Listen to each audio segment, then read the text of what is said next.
Hello everyone, কে অবস্থা? সবাই সবাই কেমন আছেন? আশা করি সবাই ভালো আছেন। আমিও ভালো আছি। আপনাদের এর আগের ভিডিওতে দেখিয়েছি এ পর্যন্ত। এখন দেখাচ্ছি আপনাদের নেক্সট পার্টের নেক্সট ভিডিওটা। ভিডিওটা অনেক বড়, এই কারণে আপনাদের ছোটো ছোটো আকারে দেখাচ্ছি। আমরা ওখান থেকে ভিডিও শ্যুট করে তারপরে একটু ভিতরের দিকে আসলাম, পার্কটা ঘুরে দেখবো এবং ফটোশ্যুট করবো কিছু, কারণ পার্কটা অনেক সুন্দর এবং মনোরম। এখানে অনেক লোকের সমাগম হয়েছিল এবং এখানে আমরা একটু ঘোরাঘুরি করলাম এবং চারপাশে দেখলাম। আর আমরা একসঙ্গে তিনজন ঘুরছিলাম, দুই দাদা ছিল সঙ্গে আর আমি দুই দাদাই বড়, আবার থেকে আমি ছোট, এই কারণে একটু ঘোরাঘুরি করলাম। পার্কটা অনেক বড় ছিল, একটু ঘুরলাম ফিরলাম, দেখলাম, সব কিছু করলাম। আর এখানে অনেক লোক ছিল। আর আসলে এটা শীতকালের মধ্যে ভিডিও করা, আমি ভিডিওটা আপলোড করতে হবে অনেকদিন পর, ভিডিও এডিট করে আপনাদের মাঝে দিচ্ছি। আর এটা হলো পার্কটা হচ্ছে গ্রিন ভ্যালি পার্ক, নাটোরে অবস্থিত।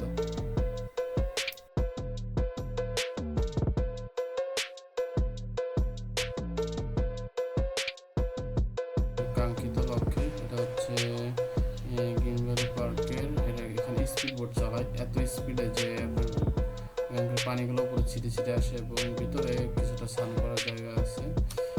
আর এখানে স্পিড বোট নেয়, ভাড়া পাওয়া যায় এখানে 100 টাকা মেবি, 2-3টা পাক দেয়, দেওয়ার পর এখানে স্পিড বোটগুলো ভাড়া পাওয়া যায়।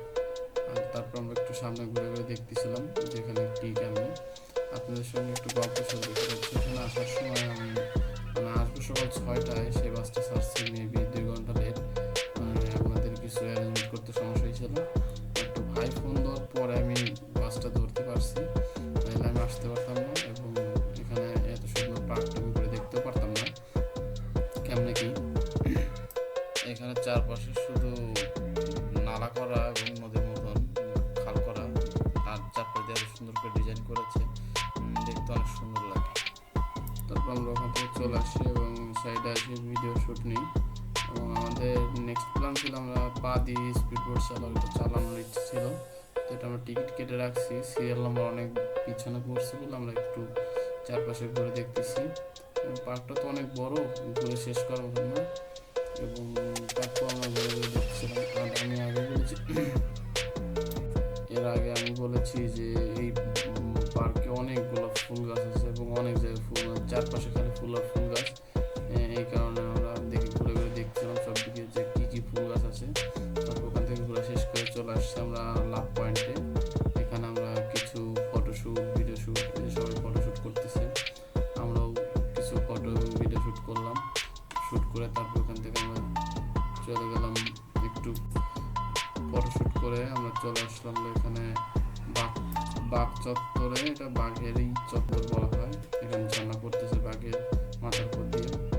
আমরা এখান থেকে দূর থেকে একটু শ্যুট নিলাম, তারপরে কাছে গেলাম, কাছে যাওয়ার পর আমি নিজে কিছু শ্যুট নিলাম এবং তারপরে ঘুরে ঘুরে দেখলাম। এবং আশা করি সবার সাথে ভালো লাগলো ভিডিওটা দেখে। সবাই লাইক শেয়ার করবেন। দেখা পাবার নেক্সট কোনো ভিডিওতে। সবাই ভালো থাকবেন।